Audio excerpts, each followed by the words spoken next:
This is the opening of the Grand Organ Festival this year, and the very first concert is my debut concert at St Thomas, Fifth Avenue, a program that reflects the American heritage of organ music in the 20th century, as well as the French, which has been a particular study of mine for some time.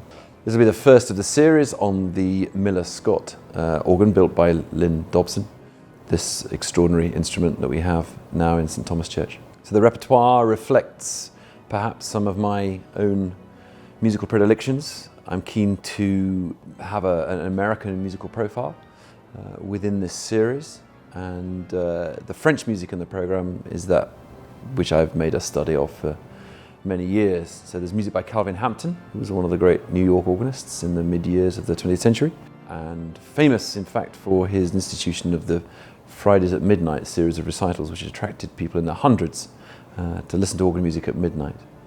There'll obviously be some music there by Jerry Hancock, one of my most illustrious predecessors as Director of Music here at St Thomas. And music starting out by a former chorister, Julian Wagner, a very vibrant and thrilling piece that will start the program.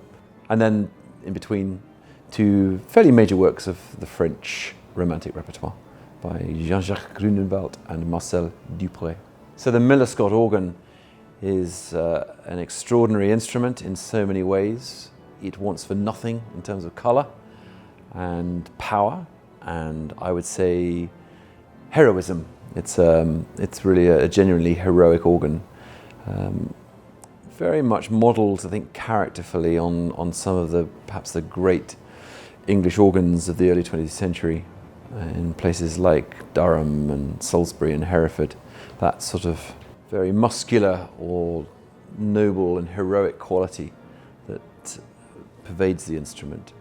But in this particular instrument we have a wealth of colour that extends the English-American aesthetic to include virtually every colour, I think, if not every colour that Messiaen asked for in his organ music, which is quite a demanding colour palette, but this organ has it all. And of course it's the first for many years where the instrument has really been worthy of the extraordinary surroundings in which it sits.